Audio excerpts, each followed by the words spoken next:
Assalamualaikum warahmatullahi wabarakatuh. Perkenalkan, saya Amira Delia Salsabila dengan NIM F1S122062. Saya berasal dari ruang R001.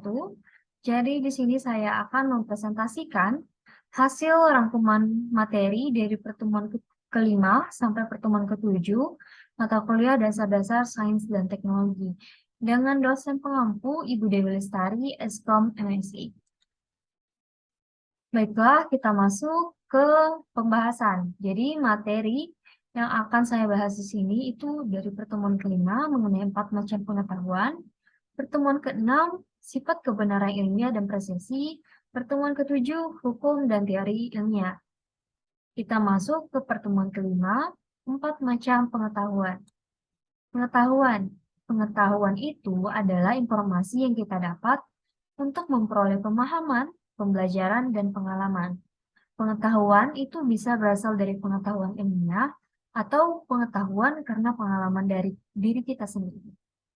Pada umumnya, pengetahuan itu dibagi dalam beberapa jenis. Yang pertama itu ada pengetahuan langsung atau pengetahuan immediate. Adalah suatu pengetahuan langsung yang hadir dalam jiwa tanpa melalui proses penafsiran dan pikiran.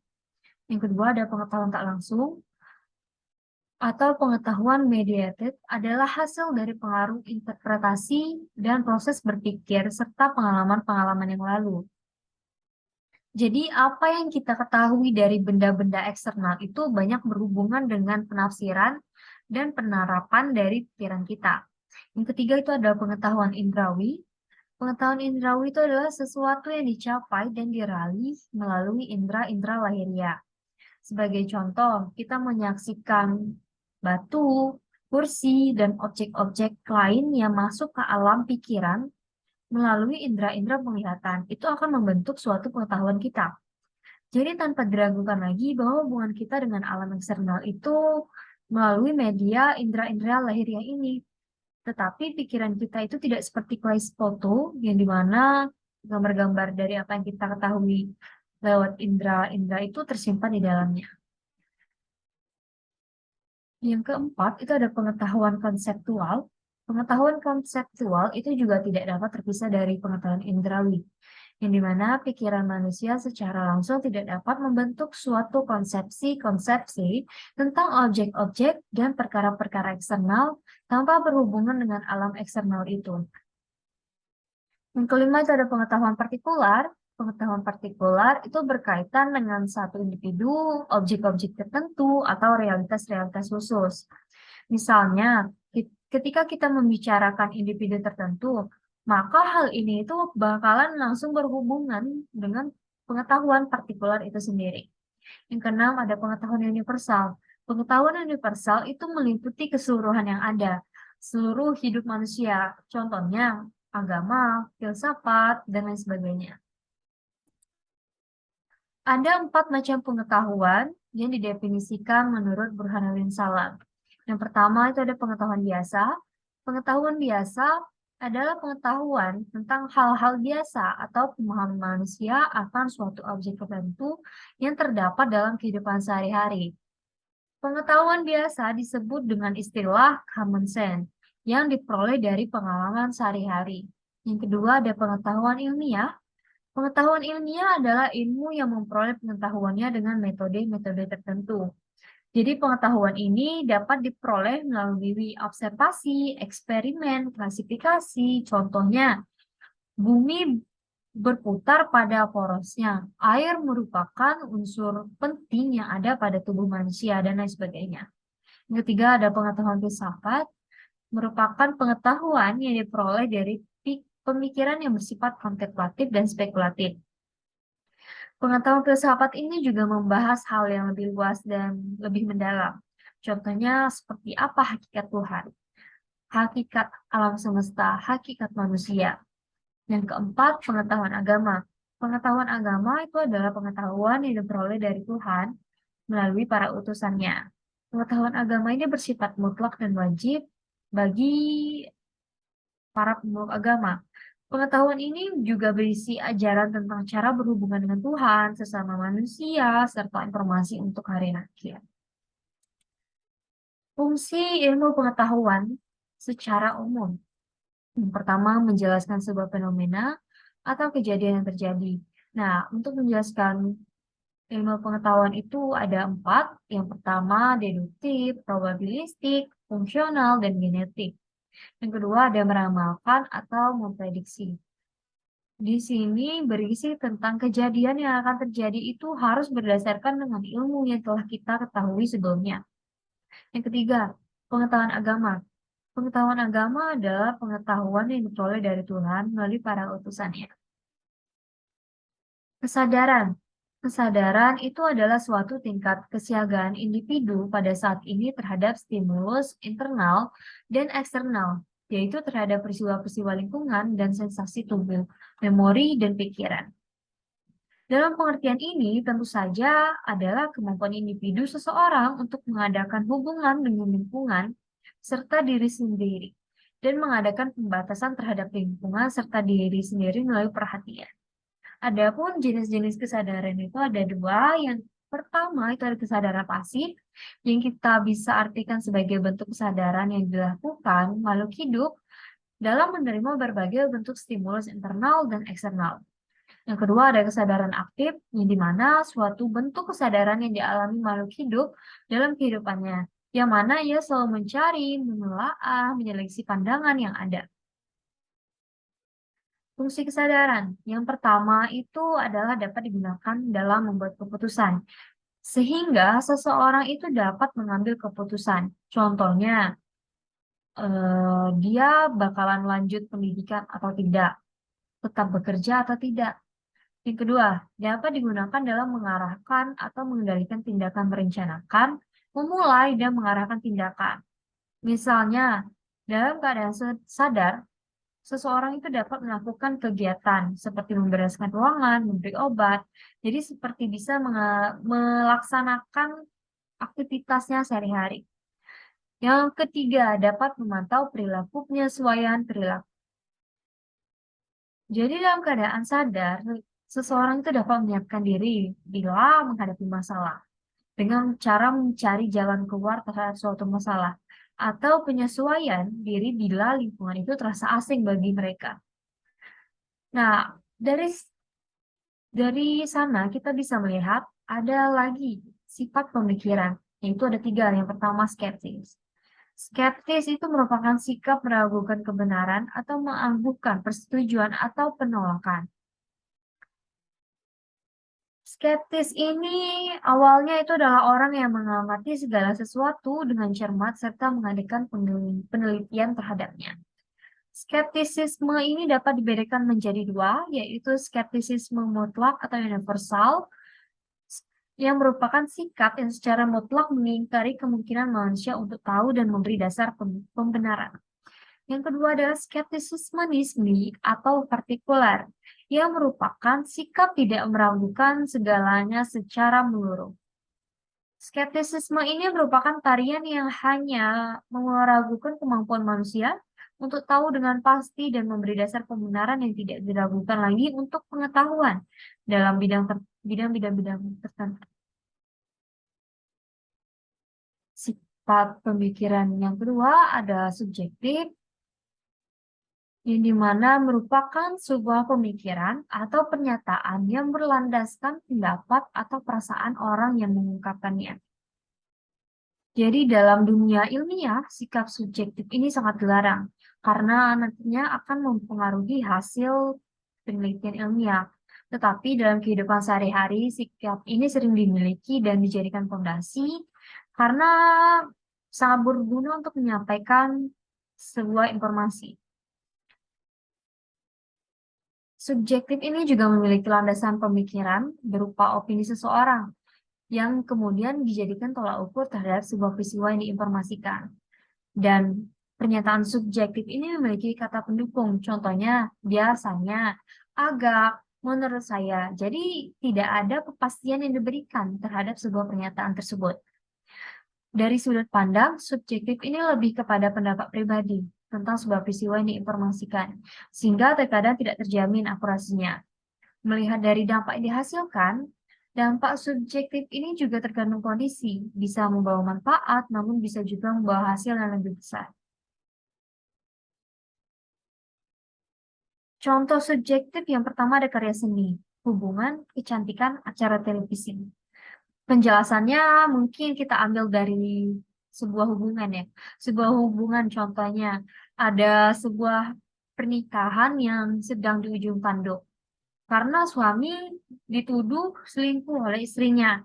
Jadi menurut sang istri, dia itu merasa suaminya selingkuh itu sejak sering pulang malam.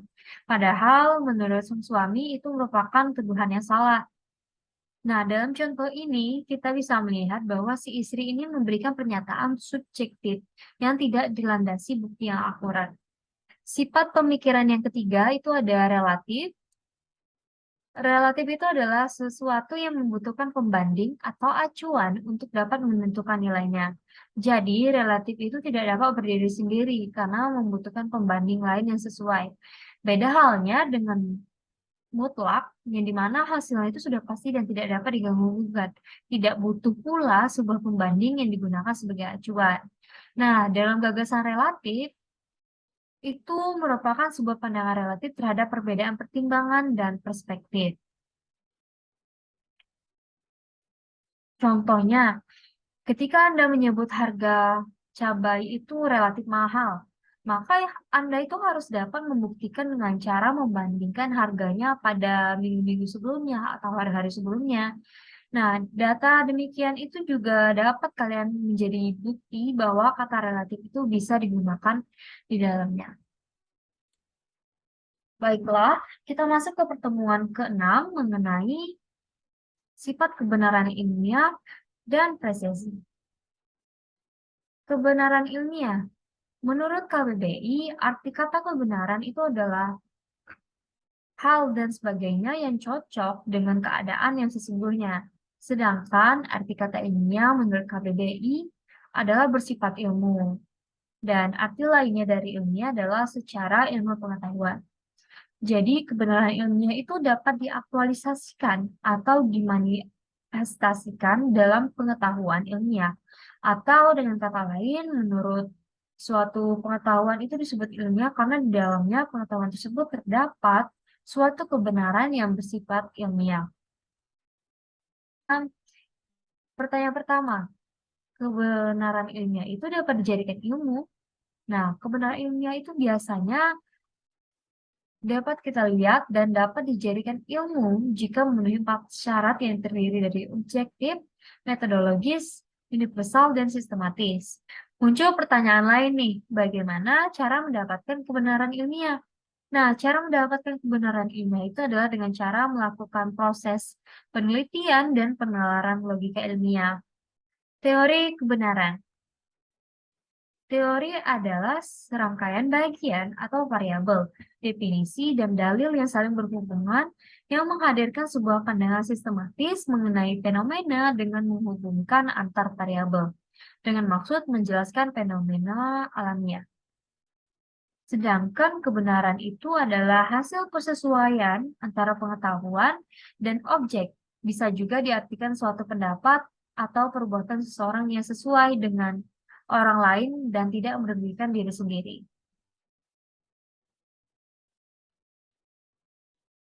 Adapun teori-teori kebenaran, yang pertama itu ada teori koherensi atau konsistensi. Pernyataan dikatakan benar apabila ada keruntuhan di dalamnya. Artinya pernyataan satu tidak bertentangan secara logika dengan pernyataan-pernyataan lainnya. Contohnya, semua segitiga itu mempunyai sudut yang berjumlah 180 derajat. Jadi penggaris ini berbentuk segitiga. Jadi jumlah sudut ini, penggaris ini pastinya adalah 180 derajat.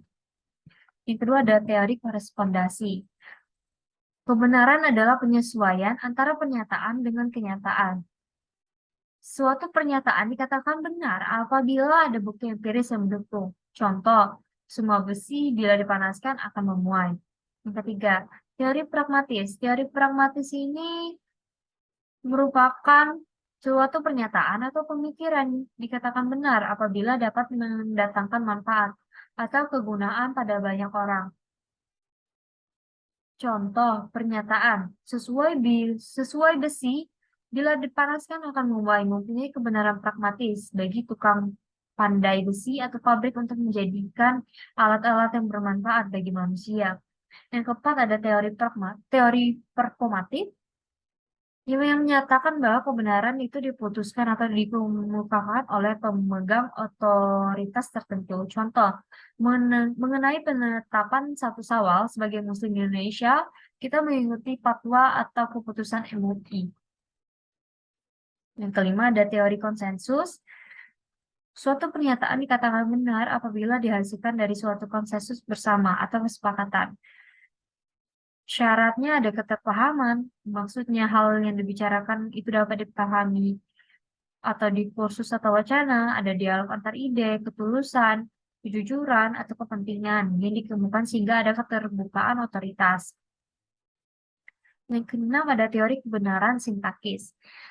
Teori ini berkembang di antara para filsuf analisa bahasa seperti Friedrich Schleiermacher.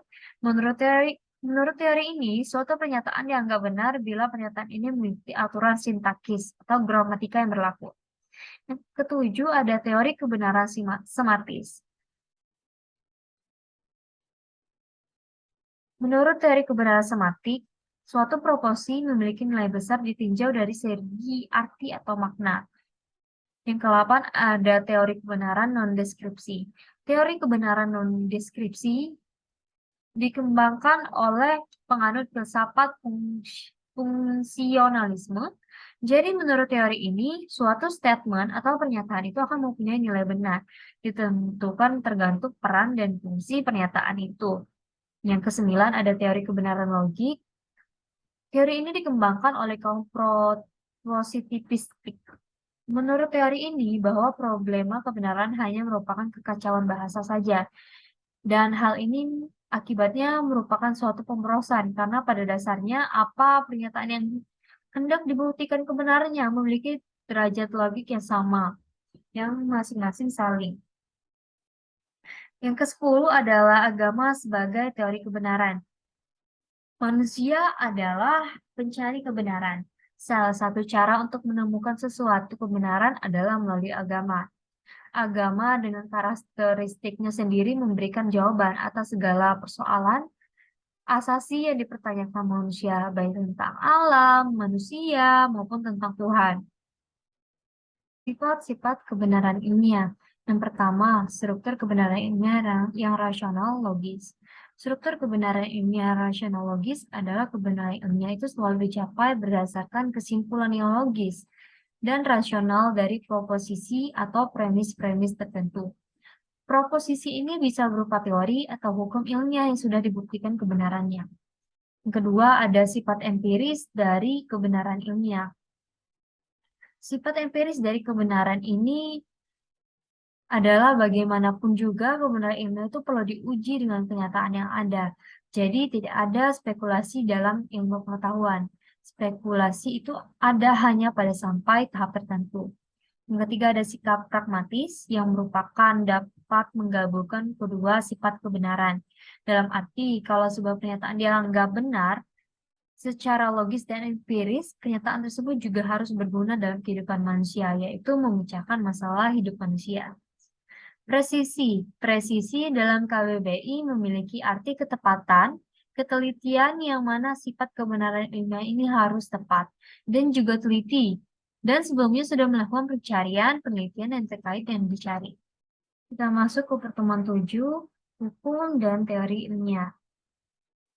Hukum ilmiah itu adalah perkembangan lebih lanjut dari hipotesis yang mengungkapkan hubungan sebab akibat antara peristiwa satu dengan peristiwa lainnya.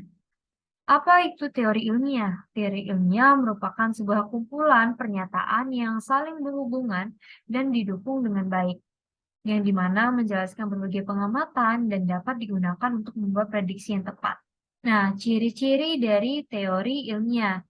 Menurut Bill Newton-Smith, beliau telah mengidentifikasi 8 ciri ilmiah yang mampu memberikan penjelasan dengan baik, yaitu yang pertama adalah observational nesting, fertility, track record, inter-theory support, smoothness, international consistency, compatibility with well-grounded metaphysical beliefs, dan yang terakhir adalah simplicity.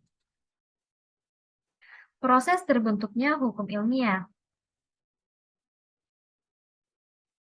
Sifat hukum ilmiah atau hukum alam itu ada bersifat netral, bersifat universal, sifatnya lebih pasti, dan dilihat melalui garis historis. Hukum sains ini dapat diilhami berdasarkan suatu percobaan secara ilmiah.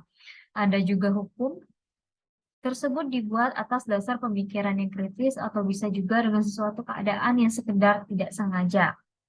Teori dan hukum ilmiah.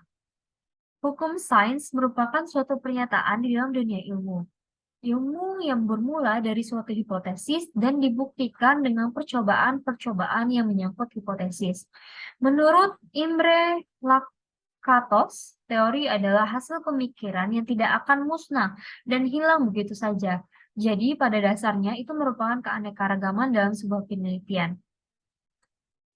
Baiklah, itu saja dari penjelasan presentasi dari pertemuan 5 dan pertemuan 7 dari saya. Terima kasih. Wassalamualaikum warahmatullahi wabarakatuh.